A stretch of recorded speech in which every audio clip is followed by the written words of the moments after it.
Assalamualaikum warahmatullahi wabarakatuh. Alhamdulillah wassalatu wassalamu ala sayyidi Rasulillah Sayyidina Muhammad ibn Abdillah wa ala alihi wa sahbihi wa man wala wa la hawla wa la quwwata illa billahil aliyyil azim.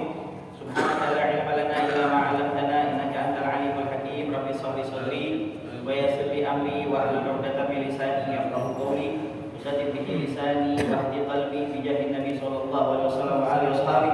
Allahumma ya mu'allimal adam wa ibrahim 'allimna ilma ma yanfa'una wanfa'na bima 'allamtana wa zidna fahma. Rabbi zidni ilma warzuqni fahma. Amin. Nawaina ta'alluma wa ta'lima wa naf'a wa intifa'a wa lafada wa istifada wa al-hassa wa tadhakkura wa tadhkira 'ala at-tamassuki bi kitabillahi wa sunnati rasulih wa du'a ila huda wa dalala al-khair ibtigha'a mardatihi wa thawabihi wa taqarrubihi wa qurbihi subhanahu wa ta'ala. Hadirin sekalian, alhamdulillah kita bersyukur pada Allah subhanahu wa ta'ala pada malam pertama bulan Rabiul Awal kita masih diberikan nikmat iman, nikmat Islam, nikmat taufik wal hidayah, nikmat shihah wal afiyah, nikmat panjang umur, sehingga Allah subhanahu wa ta'ala masih meringankan langkah kita untuk kita bersama-sama mengikuti at-ta'allum wa ta'lim, sesuatu amalan yang paling disukai oleh Rasulullah sallallahu alaihi wasallam di akhir zaman ini. Syahrul Rabi wa fana ni'mal alaina wa annana fihi atana Rasulullah bidini haqqan atana. Mudah-mudahan yang kita lakukan pada saat ini bisa membahagiakan hati Nabi Muhammad sallallahu alaihi wasallam. Hadirin sekalian, sebagaimana tadi katakan bahwasanya insyaallah pada malam ini kita akan membahas kitab baru, dua kitab. Yang pertama adalah Khasa'is Umat Muhammadiyah atau dulunya namanya Syaraf Umat Muhammadiyah, kemuliaan umat Nabi Muhammad sallallahu alaihi wasallam dibandingkan umat-umat yang lain dan keistimewaan yang diberikan Allah Subhanahu wa taala khusus kepada umat Nabi Muhammad sallallahu alaihi wasallam. Karena Sayyid Muhammad bin Alawi Al-Maliki, ya, Sayyid Muhammad bin Alawi Al-Maliki. Nah, itu tujuannya untuk apa? Tujuannya untuk kita semakin bersyukur pada Allah Subhanahu wa taala kita dijadikan umatnya Nabi Muhammad sallallahu alaihi wasallam. Yang mana para nabi-nabi terdahulu, Nabi Musa menginginkan untuk menjadi umatnya Nabi Muhammad. Karena walaupun umurnya mabaina sittin wa sab'in, kebanyakan 60-70 rata-rata, tapi amalan yang sedikit pahalanya banyak. Dikit-dikit diampuni dosanya oleh Allah Subhanahu wa taala. Banyak sekali kemudahan-kemudahan yang diberikan Allah Subhanahu wa taala untuk umatnya Nabi Muhammad sallallahu alaihi wasallam. Dan ketahuilah bahwasanya surga haram dimasuki oleh umat-umat yang lain sebelum umatnya Nabi Muhammad sallallahu alaihi wasallam. Dan Masya Allah banyak banget. Untuk apa? Untuk kita semakin tadi bersyukur. Makanya ulama ada yang mengatakan alhamdulillahilladzi ja'alani min ummati Muhammad wa kafa biha min ni'mah. Alhamdulillah, segala puji bagi Allah Subhanahu wa taala yang telah menjadikan saya umatnya Nabi Muhammad SAW, dan cukup itu sebuah kenikmatan dari Allah Subhanahu wa taala sebagai umatnya Nabi Muhammad sallallahu alaihi wasallam. Tambah bersyukur kita, dan kita juga semakin mengerti, semakin paham kam azim gadru Rasul sallallahu alaihi wasallam indallahi jalla jalaluhu wa ta'ala. Berapa mulianya, betapa besarnya kemuliaan Nabi Muhammad sallallahu alaihi wasallam ya, di sisi Allah Subhanahu wa taala. Dengan kita mempelajari kitab Syaraf Ummah Muhammadiyah atau Khasa'is Ummah Muhammadiyah. Nah, diselingi dengan fikihnya juga. Nah, fikihnya pakai qawaid ya, al-fiqhiyah, al-mabadi al-awaliyah. Nah, qawaid fiqhiyah seperti apa? Qawaid fiqhiyah itu kaidah fikih atau kaidah dasar fikih yang bersifat umum, yang mencakup hukum-hukum secara detail, menyeluruh dari berbagai bab atau bagian dalam masalah-masalah yang mencakup ya, di bawahnya itu beberapa masalah. Jadi kaidah sumbernya, dasarnya dari kaidah ini nanti kadang-kadang masuk di bab sholat, kadang-kadang masuk bab muamalah, kadang-kadang masuk bab munakahah, ya, pernikahan, perniagaan dan lain sebagainya. Nah, salah satu manfaat kita belajar kaidah fikih adalah apa? Menjawab berbagai permasalahan yang apa? Yang rumit dengan waktu yang singkat, karena udah ada kaidahnya. Udah ada kaidahnya. Oh, seperti ini kaidahnya. Wahakala. Jadi orang yang mempelajari kaidah fiqhiyah itu adalah seorang muslim yang ingin memperdalam ilmu agamanya tentang hukum-hukum Islam. Bahagia. Nah, jadi kita mulai dari qaidah fiqhiyah dulu. Ya, Bismillahirrahmanirrahim. Ya, al-qismul awwal fi qawaidil fiqhiyah. Bagian yang pertama, al-qismus tsani, bagian yang kedua. Soalnya bagian pertama membahas tentang usul fikih. Jadi sebelum adanya fikih ada usulnya dulu. Kenapa kok kita tahu sholat itu wajib? Karena Allah Subhanahu wa taala berfirman, "Aqimis shalah." Dirikanlah sholat. Taunya dari mana? Dari fi'il amr, karena fi'il amr ya, itu menunjukkan alal wujub, atas kewajiban. Aqimis shalah, dirikanlah sholat. Setiap fi'il amr menunjukkan kepada kewajiban, kecuali nanti ada fi'il amr itu menunjukkan kepada kesunahan, perkara yang mubah atau lil irsyad sebagai petunjuk. Nah, tapi aqimis shalah di situ adalah suatu kewajiban. Makanya sholat itu menjadi wajib. Ibarat kata nih, kalau usul itu bahan-bahannya. Kalau fikih tinggal langsung makan. Makanya kita enak. Kita nih enak banget. Ada para ulama yang sudah istinbatul ahkam, yang udah meracik semuanya. Ibarat kita tinggal makan doang, tinggal nyantap doang. Gak usah repot-repot lagi. Wah, ana sih diri dari Al-Quran dan Sunnah. Nah, emang kata ulama, kata ente ulama agak dari Quran sama Sunnah. Dari mana? Ya, dari apa namanya, kitab Petruk. Ya, dari Semar. Nah, ada semuanya bermuara dari Al-Quran dan Sunnah. Dan mereka sudah istinbat, sudah kumpulin, sudah tinggal kita makan aja. Adapun nanti khilaf, perbedaan pendapat biasa antara ulama. Kalau masalah furu'iyah, cabang hukum itu biasa, perbedaan pendapat itu biasa. Ya, Imam Syafi'i batal menyentuh apa? Menyentuh perempuan. Ya, Imam Malik nggak apa-apa. Maksudnya lamas tubuh nisa di situ berhubungan, dan semuanya ada dalilnya. Masing-masing ada dalilnya. Bahagia. Nah, jadi kalau masalah usuliyah baru, masalah yang asal hukum itu nggak boleh untuk bertentangan. Seperti apa?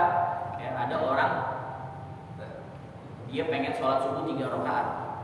Padahal sholat subuh berapa rakaat? 2 rakaat. Masa sholat subuh 2 rakaat? Ini sih dong kan ya? Udah tua. Dari dulu sholat subuh 2 rakaat dulu. Pengen 3 rakaat. Nah, itu nggak boleh. Karena masalah apa?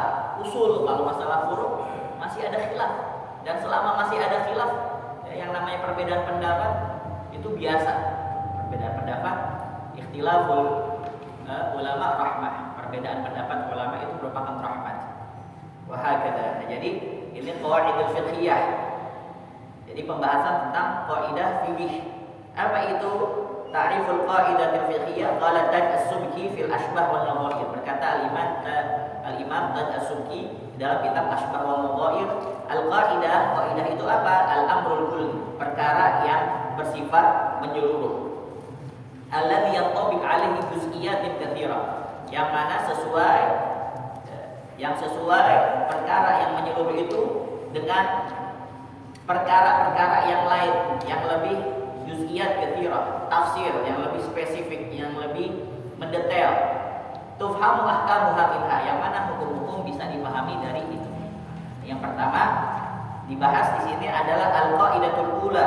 Kaidah yang pertama, nah ini macam-macam ulama nyusun antara satu kaidah dengan kaidah yang lainnya berbeda-beda. Di kitab ini pertama kali al-umur bi maqasidihah. Bisa jadi di kitab yang lain al-umur bi maqasidihah itu pembahasannya ketiga atau keempat, atau bahkan di akhir.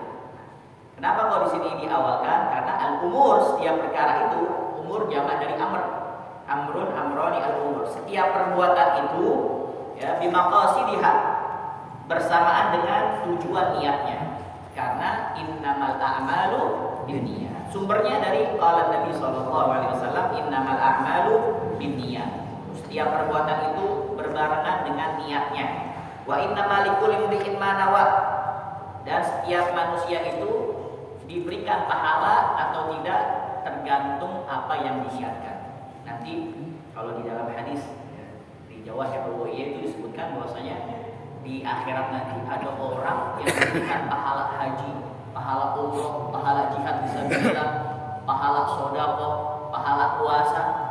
Padahal dia tidak pernah melakukannya. Sampai-sampai orang itu mengatakan, "Ya Rabb, ini bukan kitabnya saya nih, bukan catatannya saya. Kok ada pahala haji? Padahal saya belum haji." Kok ada pahala sedekah saya, padahal sedekahnya biasa-biasa aja, kok pahalanya sampai triliunan, ya, sampai miliaran. Kok ada pahala ini, pahala itu, padahal saya nggak pernah ngelakuin, karena dia mendapatkannya dengan tangan kanan. Orang kalau dapatkan kitab, ya, buku catatan dari Allah Subhanahu Wa Taala dengan tangan kanan berarti suatu yang apa? Baik. Kalau tangan kiri itu suatu yang apa? Suatu yang buruk. Lalu dia merasa heran, apa kata Allah Subhanahu Wa Taala? Itu emang punya kamu, bukan catatan orang lain. Kenapa? Karena kamu meniatkan. Masya Allah. Jadi niatin, ya Allah kalau saya punya duit, saya pengen ini. Ya Allah kalau saya punya duit, saya pengen ini. Saya pengen haji, saya pengen umroh, saya pengen macam-macam. Makanya kalau niatin akhirat, insya Allah dunia dapat. Tapi kalau niatin dunia, ya, apalagi untuk dunia, kecuali dunia untuk akhirat, maka nggak apa-apa. Dunia untuk akhirat nggak apa-apa. Tapi niatin akhirat aja. Ya Allah saya pengen tahun depan bisa zakat mal 250 juta atau 2,5 miliar. Tahun depan saya pengen zakat mal, bisa zakat mal itu 2,5 miliar. Kira-kira orang-orang yang du'afa dicondet nih, kalau dibagi 2,5 miliar senang juga deh. Alhamdulillah, bagian nggak kira-kira? Ada yang RT nggak? Ada yang nyibang dulu tuh berapa? Nah, itu bagian. Berarti dia punya duit berapa tuh? Kalau 2,5 miliar, 100 miliar dia punya duit. Jadi mintanya buat akhirat dulu. Nanti dunia akan apa? Bahagia. Jadi dia mendapatkan pahala yang banyak. Sebab apa? Sebab dia niatkan yang baik-baik. Makanya masuk bulan Maulid ini kan, kalau para salafun saleh kalau niat aja banyak banget niatnya, banyak banget. Imam Haddad aja ketika mulai belajar wa inna ta'alluma wa ta'lima wa nafa'a difa'a wa lafa'a istifada wal hatta wa tadhakkura wa tadhkira ala tamassuki fi kitabillahi wa sunnati rasulih wa du'a ila huda wa dalal khair ibtigha'a mardatihi wa thawabihi wa taqarrubihi wa qurbi subhanahu wa ta'ala. Nah, kita nih masuk bulan Maulid niatin, ya Allah saya ketika masuk Rabiul Awal ingin melakukan sebagaimana para salafun saleh melakukan hal-hal yang baik di bulan Rabiul Awal. Apalagi untuk menambah takwanya kita pada Allah Subhanahu wa taala, karena ibarat kata, karena ini baru awal bulannya. Ini kan bulan kelahirannya Rasul sallallahu alaihi wasallam. Kalau bahasa kitanya nih bulan ulang tahunnya Nabi Muhammad sallallahu alaihi wasallam. Bulan apa? Ulang tahun. Kita nih kan kalau ada orang yang kita cintain, kita sayang, kalau dia lagi ulang tahun kan kita pengen kasih dia hadiah supaya dia senang, supaya dia tambah dekat sama kita. Pasti hadiahnya hadiah yang istimewa. Nah ini kan ibarat katanya nih bulannya Nabi Muhammad SAW, bulan kelahirannya Rasulullah. Apa yang pengen kita persembahkan untuk Rasulullah SAW? Dan Rasulullah tentunya gak mau masalah dunia. Karena apa? Rasulullah SAW karena la yujibu syai'un minad dunya, enggak membuat takjub sama sekali daripada perkara dunia. Rasul sallallahu alaihi wasallam enggak ada yang bikin takjub daripada perkara dunia. Bahkan ada Sayyidatina Aisyah mengatakan la yujibu ahadun illa idza kana dzatullah, tidak takjub terpesona kepada seorang kecuali dia itu adalah orang yang bertakwa kepada Allah Subhanahu. Jadi kita mau kasih apa nih kadonya untuk Rasul Sallallahu Alaihi Wasallam? Ya. Pertama adalah meningkatkan ketakwaan kita pada Allah Subhanahu Wa Taala. Dengan cara apa? Hadir majlis-majlis seperti ini. Karena kan namanya takwa kan imtithal awamirillah wa ijtinab nawahi. Melaksanakan perintah Allah, menjauhi apa yang dilarang oleh Allah Subhanahu Wa Taala. Tahu dari mana kita itu adalah hal-hal yang diperintah oleh Allah Subhanahu Wa Taala. Kalau kita ngaji, itu hal-hal yang dilarang oleh Allah. Kalau kita kagak ngaji, nggak tahu yang halal, yang haram, yang benar, yang salah, kecuali dari majlis-majlis yang seperti ini. Mudah-mudahan kita diberikan istiqomah oleh Allah Subhanahu wa taala. Nah, jadi innamal a'malu binniyat wa innamal likulli imri'in ma nawa. Rawahul Bukhari, diriwayatkan oleh Imam Bukhari. Al-amtsilah, contoh-contoh daripada ini, kaidah ini. Ya, jadi setiap kaidah itu ada contoh-contohnya. Contohnya apa? Al-wudu. Al-wudu, berwudu la budda fihi minal ghusl. Ya, an-niyah. Wudu itu harus dengan niat. Wa kadzalika al-ghusl. Begitu juga ketika dia mandi. Mandi apa nih maksudnya? Mandi yang wajib. Mandi yang wajib. Wassalah, dan sholat. Karena kalau kita nggak niat ketika wudu, kita nggak tahu itu li'ajli tamyizil ibadah anil adat. Dengan niat itu bisa membedakan antara adat dan ibadah. Wa tamyizu bil ibadat ba'daha an ba'd. Kita nggak tahu itu dia pengen nyegerin doang atau wudu. Kalau dia wudu pasti dia dengan apa? Dengan niat. Begitu juga al-ghusl. Nah, ketika dia yang harus dia mandi besar, kalau dia enggak apa? Kalau dia kagak niat, maka kagak tahu apakah dia pengen tamdif, membersihkan badan doang, buat tabarruk, atau cuman karena hawanya panas dia pengen mandi supaya dingin, supaya enak, atau emang untuk ibadah supaya dia apa? Bersih daripada hadas besar, yaitu junub. Nah, makanya harus nawaitu ghusl akbar lillahi ta'ala, atau nawaitu ghusl janabah lillahi ta'ala. Wassalah, begitu juga salat harus dengan niat. Karena kenapa? Li'annaha qad takunu fardhan aw nadhran aw naflan. Terkadang salat itu bisa salat yang fardu, bisa salat yang sunnah. Kalau salat fardu maka harus 3 ada berkumpul di situ. Pertama apa? Qasdul fi'li. Mau salatnya tujuannya salat apaan? Kalau salat yang fardu, ya usolli ya fardhu subhi, usolli fardhu dhuhri. Terus ta'yin. Usolli fardhu dhuhri. Ta'yinnya. Yang kedua apa? Fardiyah. Ya, kefarduan. Ya, salatnya salat apa? Ya. Itu qasdul fi'li. Qasdul fi'li itu usolli. Maksudnya apa? Saya mau sholat, usolli. Terus ta'yinnya sholat zuhur, sholat asar, sholat maghrib atau sholat isya. Maka wajib ketika kita mau sholat fardu. Terus juga ada kata fardiyah, kefarduan. Jadi kalau yang sholat fardu 3 cukup. Usolli fardhu isya'i lillahi ta'ala, itu udah cukup. Adapun kalau sampai banyak, usolli fardhu isya'i ya arba'ata raka'atin mustaqbilal qiblati adaan lillahi ta'ala, itu lebih baik lagi, lebih bagus lagi. Dan ingat, letaknya niat adanya di mana? Di hati. Wa talaffuz biha sunnah. Kita melafatkan itu sunnah aja. Sunnah. Jadi sebelum kita sholat, usolli fardhu isya'i arba'a raka'atin mustaqbilal qiblati adaan. Kalau kita jadi imam lillahi ta'ala, Allah nafas lagi di sini. Karena aniyah mahaluha fil qalb wa talaffuz biha sunnah. Niat itu tempatnya ada di mana? Di hati.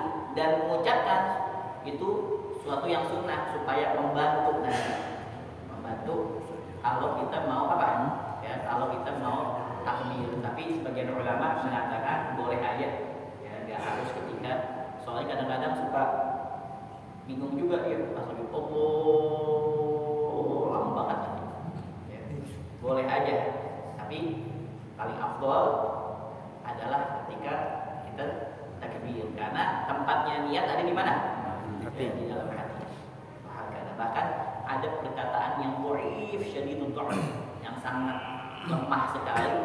Jika dia masuk ke masjid, orang azan mau sholat isya, ketika dia masuk ke masjid langsung Allahu Akbar, nggak pakai niat. Kalau kita nggak bisa, ya salatnya nggak sah. Tapi ada ulama mengatakan boleh. Kenapa? Karena dia tujuan ke masjid mau ngapain? Mau sholat, dan sholatnya sholat apa? Sholat isya. Kalau dia datang ke masjid dia udah pakai pakaian kayak gini nih, rapi, kumis segala macam. Kita tanya, mau ke masjid tujuannya? Mau ke masjid? Haji? Iya. Ngapain? Ngopi. Masa ngopi? Pasti apa? Main apa? Sholat ya, ataupun kopi juga nanti mungkin habis sholat. Tapi tidak dipakai. Yang dipakai tadi yang paling sempurna ketika Allah sholli fardhu isya'i, udah cukup segitu. Sholli fardhu isya'i. Kalau dia imaman, ya sholli fardhu isya'i imaman lillahi Tapi kalau dia sholat yang sunnah itu hanya apa? Ya, hanya qasdul fi'li wa ta'yin. Tujuannya apa? Sholat. Tujuannya apa? Sholat. Karena ketika dia diam, pasti dia mau sholat. Kecuali kalau dia diam mungkin main HP kali. Ya, ada orang pengen jadi masbuk, ternyata dia lagi main HP. Jadi qasdul fi'li wa ta'yin itu kalau dia sholat sunnah apa? Sunnah dzat waqt atau dzat sebab. Dzat waqt seperti apa? Sholat sunnah rawatib yang sudah ditentukan waktu-waktunya. Ba'diyah, ya, usolli ba'diyah isya, usolli qabliyah isya. Yang sudah ditentukan waktu-waktunya. Sholat duha kan nggak mungkin waktu sore hari, ya, atau sholat duha di malam hari. Oh, ini sih sholat duha pagi hari, kalau ada di malam sholat duha. Salah ya. Sholat tahajud adanya di mana? Di malam hari. Sholat witir adanya setelah ya mau tidur atau di ujung akhir daripada ij'alu akhir sholatikum al-witr. Jadikan akhir sholat kalian dan Rasulullah adalah witir.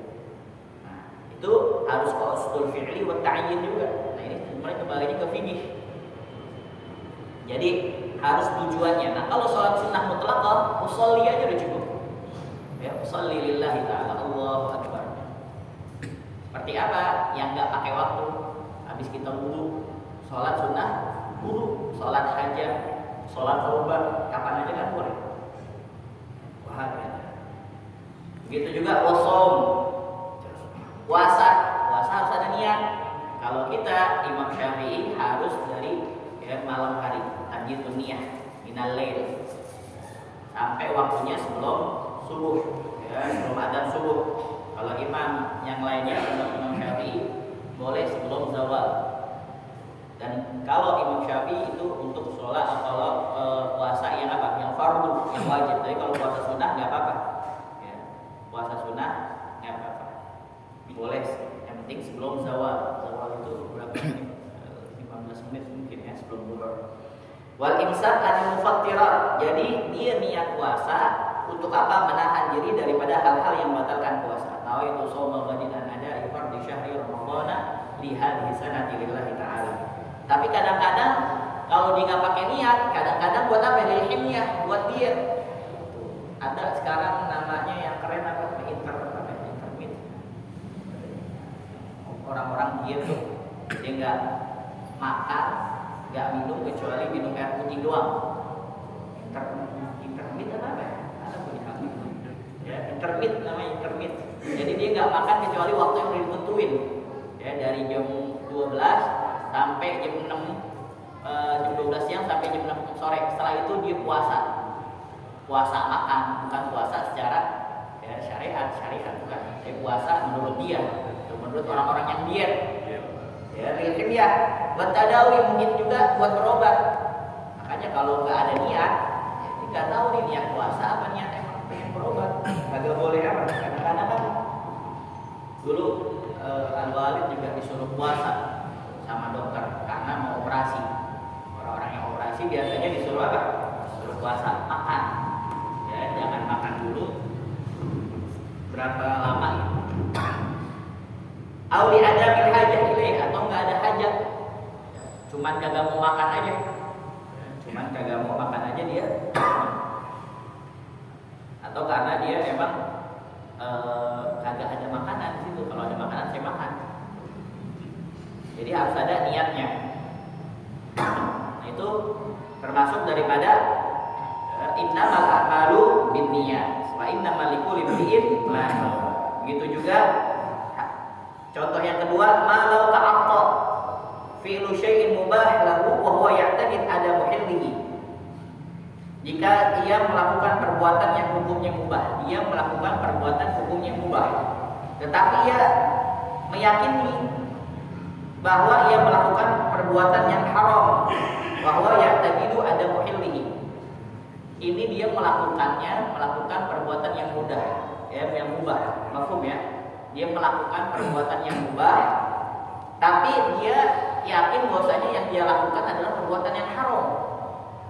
Sampai gak habis ini nih? Ya. Seperti apa? Nah, langsung dah contohnya. Karena contoh itu bisa disebut paham. Ya, setengah dari kepahaman itu dari contoh. Seperti apa? Kaman wati'a imra'atan ya'taqidu annaha ajnabiyah. Seperti ketika seseorang dia menggauli seorang perempuan. Ya, dia menggauli seorang perempuan. Nah, dia menggauli seorang perempuan ya'taqid annaha ajnabiyah. Dalam hatinya dia yakin bahwasanya perempuan itu adalah perempuan apa? Perempuan ajnabiyah, perempuan yang bukan yang halal bagi dia, bukan istrinya. Maka apa? Wa annahu zanin biha, dan dia termasuk ya, yang melakukan zina, melakukan perbuatan zina. Dia sedang melakukan perbuatan zina. Fa idza hiya halilatu fa huwa haram. Walaupun ya, ternyata perempuan itu adalah istrinya, maka perbuatan itu tetap haram. Jadi ada orang, dia ngelihat, wah ini ada perempuan nih, lihat dari belakang, dia ada perempuan nih, wah ada pengen zinahin dia. Akhirnya karena mungkin kondisinya gelap, dizinahin itu perempuan. Ternyata perempuan itu adalah istrinya. Kalau istrinya jatuhnya zina apa kagak? Kagak, tapi karena niatnya itu tadi al-umur bimaqasidiha. Ya, setiap perbuatan itu bersamaan dengan tujuan niatnya. Karena dia niatnya awal pengen zina sama itu orang perempuan, maka dia sedang melakukan zina. Walaupun ya, dia itu ternyata adalah istrinya. Wah, istri ada nih. Ya. Padahal niatnya udah apa? Udah bahagia. Faidah hiya halilatu fahuwa haram. Dan hal yang demikian itu adalah haram. Ya, Al-Imam Syekh Izzuddin bin Abdus Salam beliau mengatakan yajri alaihi hukmul fasik. Maka dia itu sudah menjadi seorang yang fasik sebab kenapa? Lijara'atihi 'ala Allah. Karena beraninya dia atas hukumnya Allah Subhanahu wa taala yang melarang daripada perbuatan zina. Nasallallahu alaihi wasallam. Allahumma fatna wa iyyakum min hadhil fahisyah. Semoga Allah Subhanahu wa taala menjaga kita dan antum dan keluarga kita semuanya dari perkara yang menjijikan ini. Amin ya rabbal alamin. Jadi dia niat asalnya pengen zina sama itu perempuan. Ternyata ketika dia berhubungan itu perempuan apa? Istrinya. Kan kalau dia bergaul sama istrinya kagak zina, tapi karena niat awalnya dia pengen menzinahi itu perempuan, maka dia ya, termasuk apa? Orang yang zina. Wa yaqbillah. Wa minha al-aqlu wa syurbu idza qasada bihi at-taqwa 'ala al-ibadah fa huwa yuthabu 'alaihi wa illa fala. Begitu juga ya, termasuk daripada contoh-contoh al-umur bimaqasidiha, makan dan minum. Kalau diniatkan untuk at-tagawi, untuk kuat 'ala al-ibadah, supaya dia ibadah pada Allah Subhanahu wa taala, fa huwa yuthabu 'alaihi, maka diberikan pahala oleh Allah Subhanahu wa taala. Wa illa fala, kalau kagak biasa aja. Makan sama minum kan kebiasaan kita. Kita makan, kita minum, biasa. Tapi kalau kita niat, ya Allah saya makan niat supaya kuat ibadah, supaya saya bisa mencari nafkah yang halal kuat.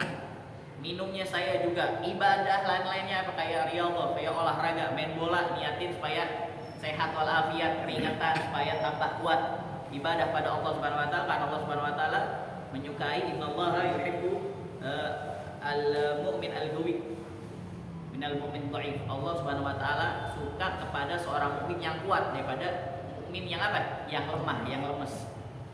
Jadi niatnya untuk apa? Untuk ibadah, kuat ibadah pada Allah Subhanahu wa taala. Maka ya, selagi itu makanan ada di perut kita, itu bernilai pahala semuanya oleh Allah Subhanahu wa taala.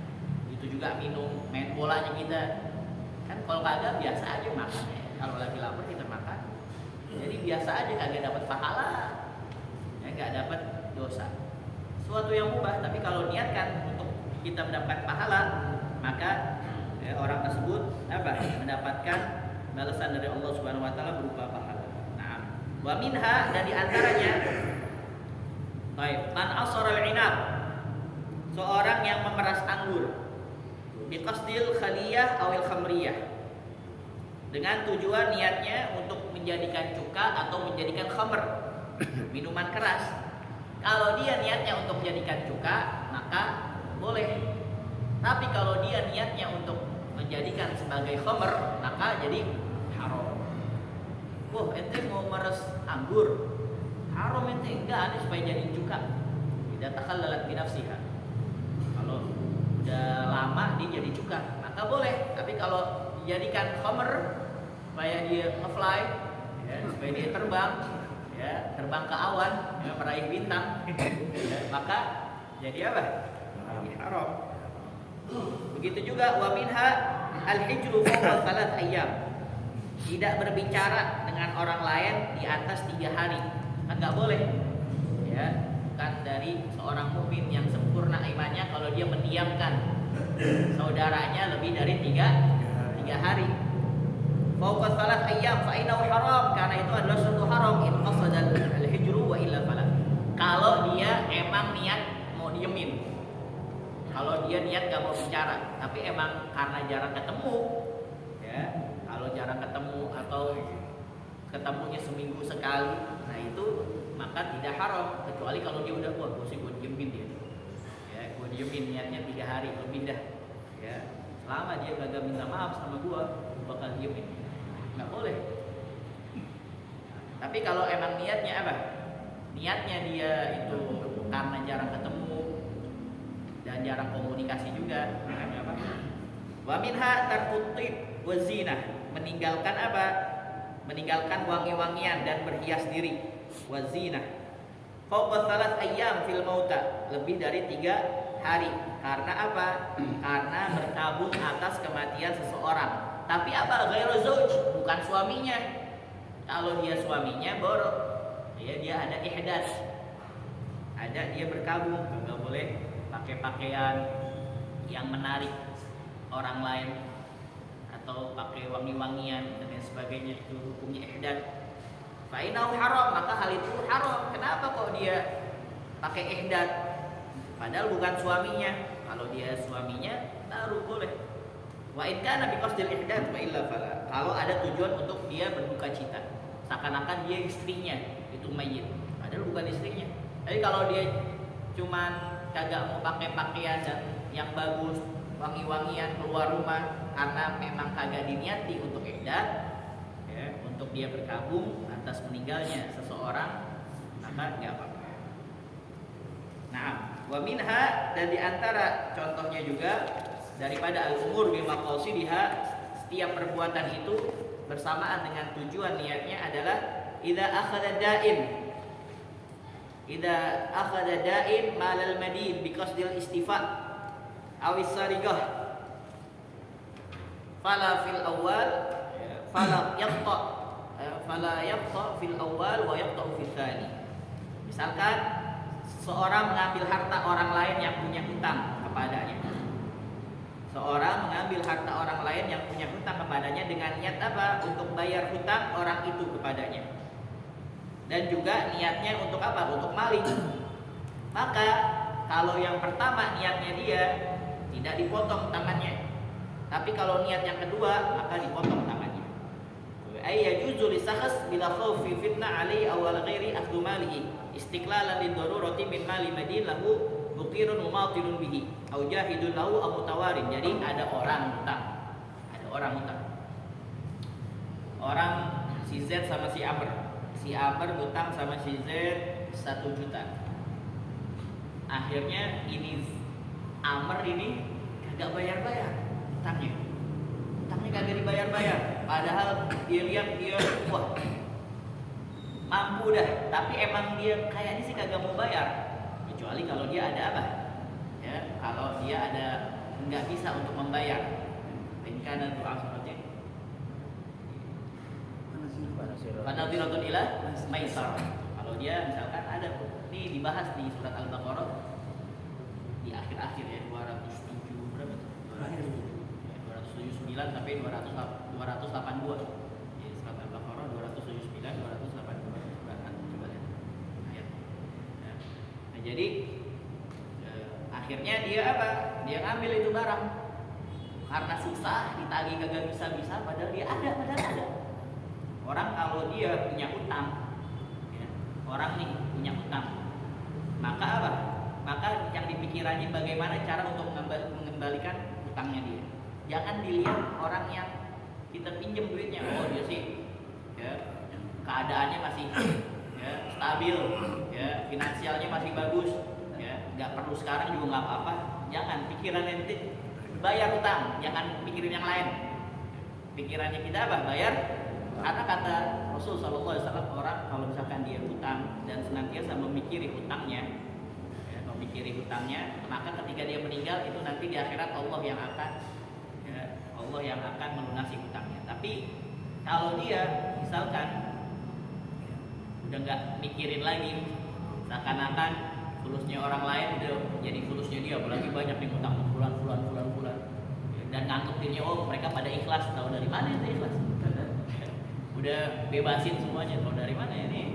Hatta orang yang mati syahid pahalanya masih tergadai kalau dia masih belum bayar hutangnya. Orang mati syahid fisabilillah. Ala kulli hal, akhirnya nih si Z, wah gimana nih? Utangnya apa? Agak dibayar-bayar pada dimampu. Nah, akhirnya dia ngambil apa? Ngambil barang si Amr yang sejenis dengan itu, tapi dengan syarat kagak boleh lebih mahal barangnya. Misalkan barangnya harganya berapa? 2 juta. Nah, yang 1 jutanya balikin. Jadi ibaratnya dia sita. Jadi kalau itu syaratnya juga udah apa? Alternatif paling akhir dah. Alternatif paling akhir kita sita barangnya. Kalau misalkan masih ada cara lain ya, selain menyita barang, maka nggak boleh untuk menyita barang yang utang sama kita. Karena di dalam Islam setiap orang dianjurkan untuk mengambil haknya dengan cara yang baik. Man talaba haqqan falyatlubhu fi afafin wafi au ghairi wafi. Rasul sallallahu alaihi wasallam, barang siapa dia menuntut haknya, maka hendaklah dia menuntutnya dengan baik. Baik pada orang yang ingin menunaikannya atau pada orang yang tidak ingin menunaikannya. Jadi alternatif terakhir itu kita sita, kita ambil barangnya. Nah, terus yang kedua, barang yang disita, barang yang sejenis atau senilai dengan utang pemilik barang tersebut, nggak boleh lebih. Dan barang yang disita kalau barang yang disita bukan barang yang sejenis, baik, maka barang tersebut wajib dijual dan sisanya dikembalikan pada pemilik barang. Misalkan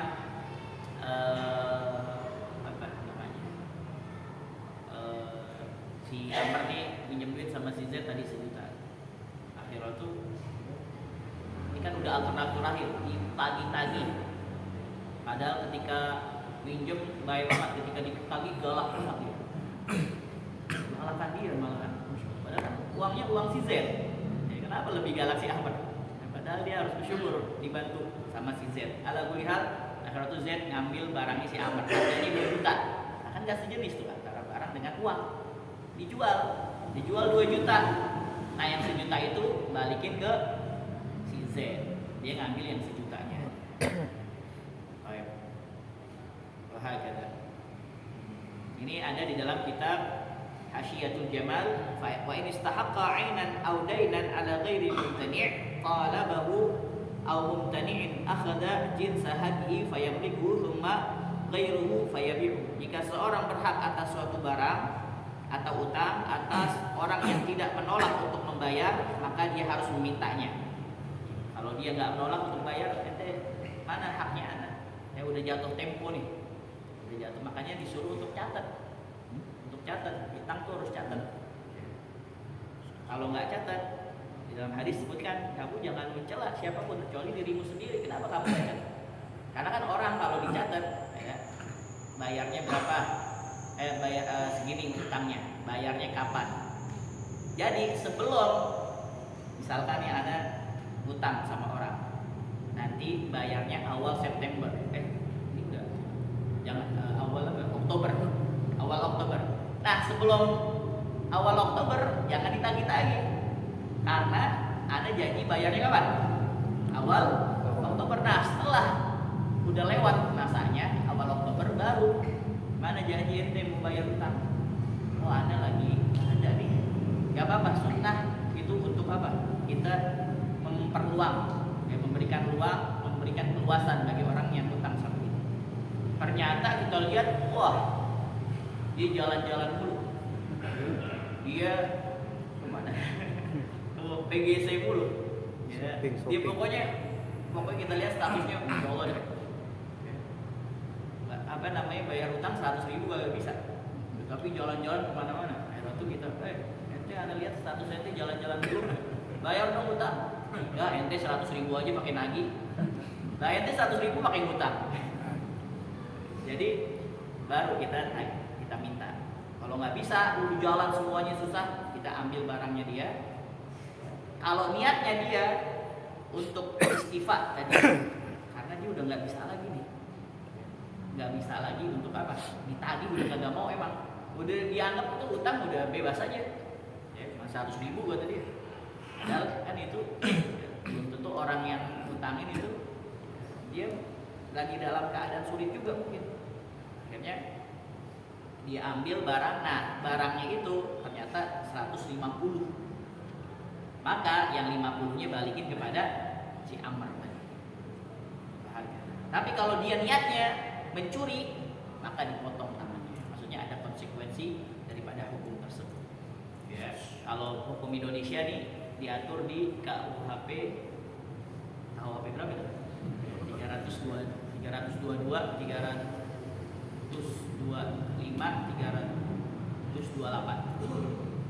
Nggak bisa kayak gitu.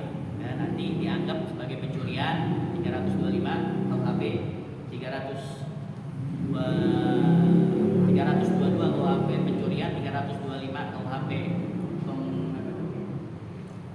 perampokan, 328 pemerasan. Nggak bisa gitu. Ya, nggak bisa. Kalau mau ke pengadilan kasih tahu. Ini sekarang saya mau sita. Jadi kalau dia menolak untuk bayar, maka dia boleh mengambil barang yang sejenis dengan utangnya dan kemudian memilikinya, atau mengambil barang yang tidak sejenis, maka wajib menjualnya. Kalau barangnya nggak sejenis ya, maka wajib menjualnya. Nah, hukum nggak? Paham nggak? Paham Ustaz? Ya paham Ustaz ya. Baik.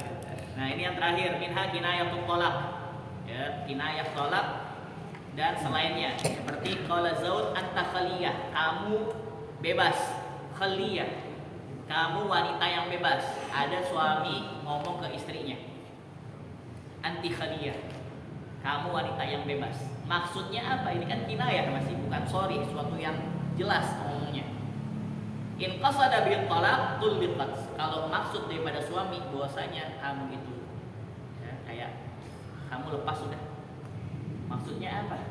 Kalau maksudnya lepas di situ tolak, maka jatuh satu tolak. Tapi kalau maksudnya kamu lepas, ya, maksudnya apa?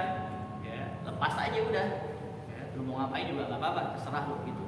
Tapi nggak masuk dia nih suami ngomong masalah tolak, mau mentalak dia, maka tidak.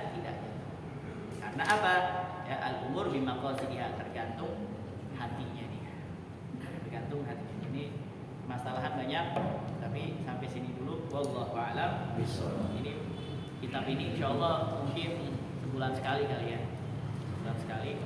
Dan yang banyak nanti kita akan belajar saraf umat Muhammadiyah, utama umatnya Nabi Muhammad sallallahu alaihi wasallam. Karena kalau ini memang harus luas, waktunya juga luas, dan harus ada yang nanya juga supaya kalau orang yang nanya tandanya dia paham ya. Karena orang yang ngangguk-ngangguk doang kadang-kadang dua ya.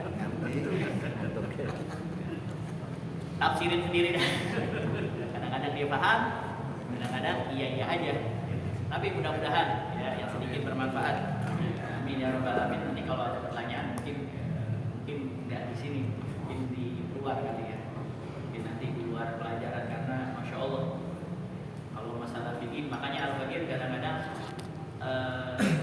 banyak di majelis itu nggak buka fikih, paling hadis atau tasawuf, karena fikih itu luas dan harus banyak ada pertanyaan, dan masalah umat ini banyak banget. Sebanyak-banyaknya dari ini aja nih banyak banget nih, dari kaidah ini aja nih nanti permasalahan itu banyak. Bagaimana kalau kita memanfaatkan barang yang digadai, dia mau minjem duit tapi digadai, apakah harta gadaiannya itu boleh dimanfaatkan atau tidak? Dan itu banyak banget masalahnya. Wallahu a'lam bishawab. Ya Rasulullah, assalamu alaikum ya rabbi asyhadu wa daraji rabbi fanfa'na bi barakatihim wa linal husna bi hurmatihim wa aminna bi tariqatihim wa mu'afatihim minal fitani ya